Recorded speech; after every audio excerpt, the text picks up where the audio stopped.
organic, unpredictable, unknown, lovely, beautiful, a sense of fulfillment. This is part of the pleasures of life and not the chores of life.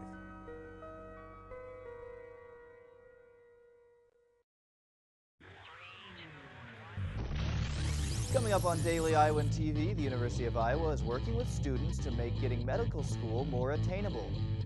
And the University of Iowa may put a tuition freeze in place next year. And in sports, hear from Daily Iowan sports writer Tom Close about the success of the Iowa women's soccer team this season. That's all coming your way next. Daily Iowan TV starts now. I'm Tom Brokaw. For more than 100 years now, the University of Iowa community has been waking up to the Daily Iowan. Today, it's the largest newsroom in eastern Iowa. And now you can see the news every night on Daily Iowan TV and get it anytime worldwide at dailyiowan.com.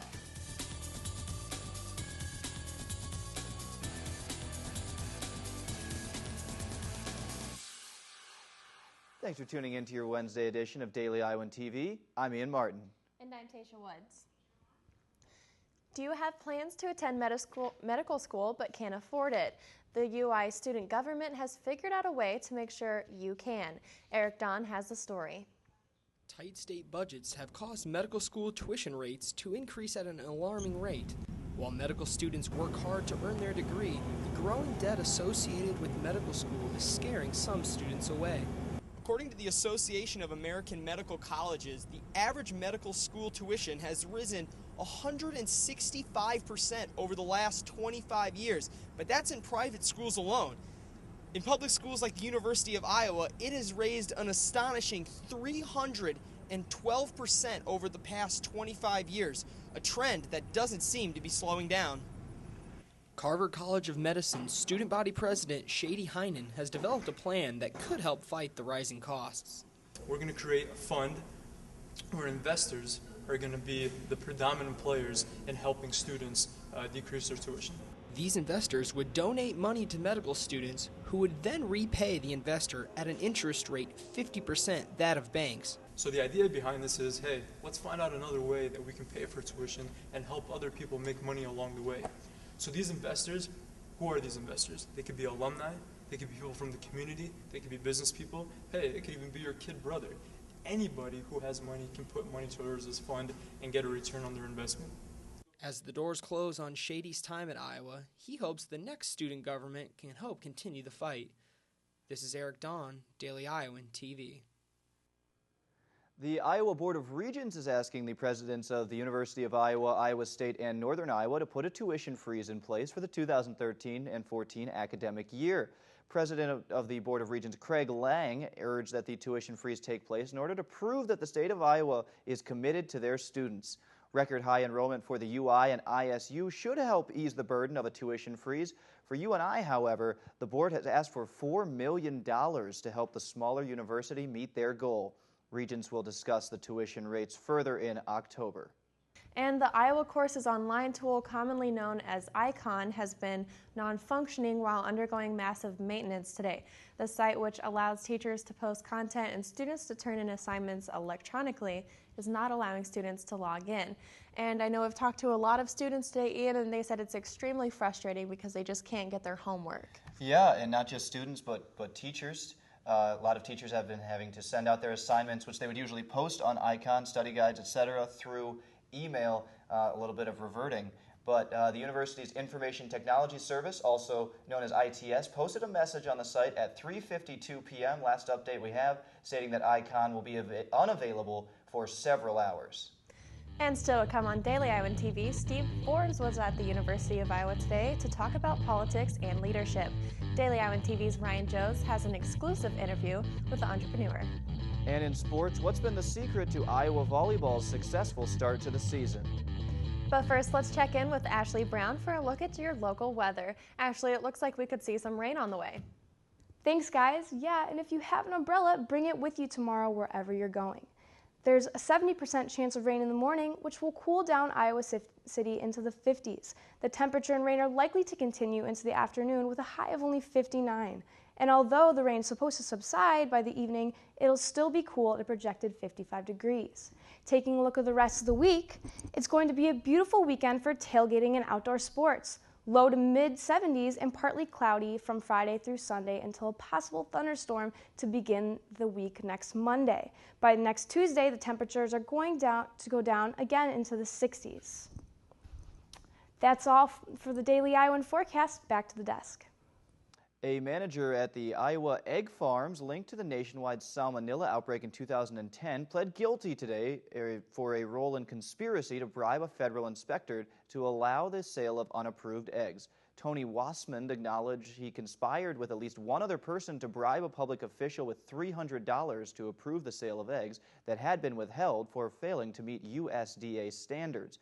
Wassman was the manager of the companies whose huge egg production operations in rural northern Iowa were blamed for the outbreak that caused the recall of 550 million eggs and sickened about 2,000 people. He will be the first to face charges for the investigation of this outbreak. Steve Forbes, chairman and editor-in-chief of Forbes Media, spoke at the University of Iowa today. He spoke on the economic crisis and how it related to college students. Students had a chance to ask questions in a Q&A session after the panel. Forbes sat down with the Daily Iowan in an exclusive interview. Check out tomorrow's Daily Iowan TV for a full story on what advice he could give to college students. And now for your Hawkeye sports update, let's go to Kate Constable. What's up and welcome back to Daily Iowan TV Sports Studio.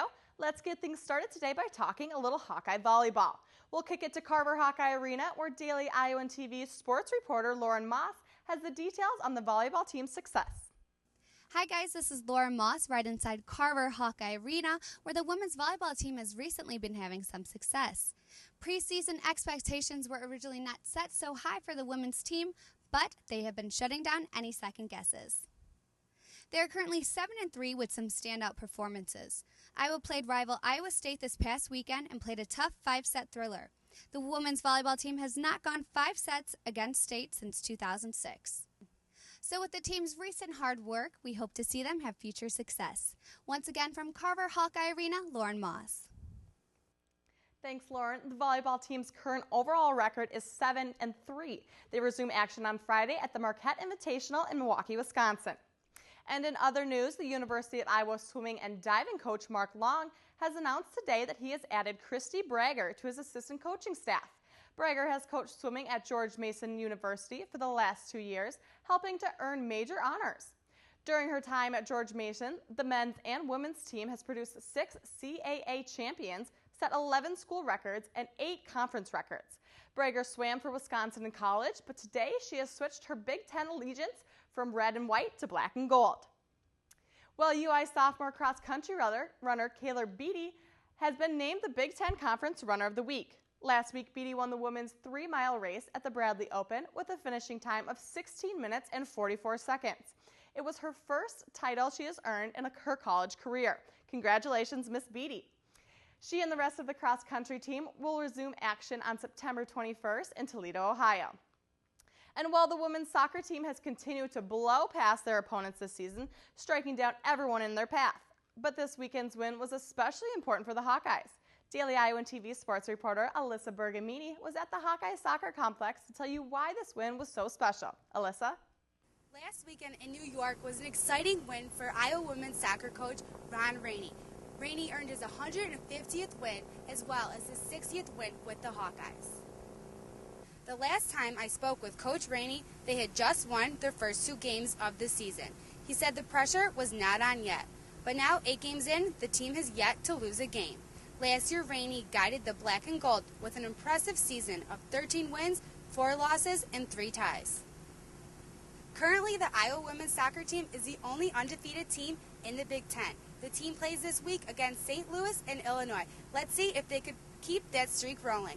At Iowa Hawkeye Complex, Alyssa Bergamini, Daily Iowan TV Sports. Thanks, Alyssa. And today we actually have Daily Iowan sports writer for the women's soccer team, Tom Close, on set with us. Tom, thanks for joining us. Thanks for having me. Now, Tom, what is it about this women's soccer team that's giving them so much success? Alyssa had mentioned that they're 8-0 in the season, so why haven't other teams been able to beat this Hawkeye team? Well, basically it's come down to 2 things. Their defense has been nothing short of spectacular so far this season. Many games outside of, I believe, the Iowa State game where they got out to a quick 2-goal lead, the ball has barely been in their end. Their goaltenders have allowed only 3 goals this season. They've rotated 3 goaltenders, but the defense, the players in front of them have been so good and such a wall that they've shut out. They started the season on a 4-game shutout streak, and they've shut down everyone they've played. And also, Chloe Lacoste is just a pure scorer. She's been dominating out there. She looks way beyond her years for only a sophomore. And now, speaking of Chloe Lacoste, she has 10 goals on the season. What has she been doing? What's her play been like that's making her so successful? Well, in the offseason, in the summer, she was invited to the U20 Canada camp. That was in July. And coming off of last season, the coaching staff wanted her to develop a second part to her game, more assists, less just scoring, because they needed her to become a more all-around player, and she's done that. And so now she's distributing the ball more. Her assist total's up. It's going to be way higher than it was from last season, and she's still scoring, so it's just equaled. She's one of the best players in the conference and maybe the nation. Wow. Well, thank you so much for joining us, Tom. We appreciate it. That's all we have for Hawkeye Sports. Back to you guys at the desk. President Obama says justice will be served in response to the attack last night on the U.S. consulate in Libya. 4 Americans were killed, including U.S. Ambassador Chris Stevens. Stevens was killed in the city of Benghazi, a city he helped save in the height of the Libyan chaos. He was well known for risking his life to helping Libyans bring down the dictator Muammar Gaddafi. After a video was released making fun of the Prophet Muhammad, protests broke out in Egypt and Libya. Protesters replaced American flags with black Islam flags. The 4 men attempted to flee to the roof of the embassy, but were overcome by smoke. Obama said in response, "Since our founding, the United States has been a nation that respects all faiths. We reject all efforts to denigrate the religious beliefs of others, but there is absolutely no justification for this type of senseless violence. None." And the president is looking into whether or not these attacks were planned because of the 9/11 anniversary or whether it was due to the video. Yeah, sad story. And the film that has caused this attack was taken by a California-based filmmaker. A trailer was released of the video attacking the Muslim prophet Muhammad, causing angry outbursts by the Muslim conservatists. Writer and director Sam Basile was defensive about the movie, saying he intended the film to be a provocative and political statement condemning the religion. Muhammad was depicted in the video as a womanizer, child molester, and killer. Basile is currently in hiding after the protests and angry outbursts by Islam extremism. And further east, the North Korean government rejects aid from their neighbors to the south. South Korea offered food and first aid supplies to the government after a powerful tropical storm killed 48 people and left tens of thousands homeless in August. Initially, North Korea accepted South Korea's offer with a list of supplies, but changed their minds. And now they say they don't need such aid. And Greece has cracked down on sentencing for hate crimes. This follows increasing violence towards immigrants and members of the far-right political parties in Greece. Racially motivated crimes will now carry a minimum 3-year prison sentence under judicial reforms, which will be voted on later in the year. There have been an alarming amount of attacks against South Asian immigrants since the start of the country's financial crisis. And only with Daily Iowan TV can you get a sneak peek at Thursday's pages of the Daily Iowan. Read about how the university's regents plan to get rid of tuition set aside in the next 5 years. And the Partnership for Alcohol Safety discussed the most recent National College Health Assessment. That's your latest edition of Daily Iowan TV. Be sure to check us out tomorrow at the same time or anytime at dailyiowan.com. Thanks for watching and have a great night.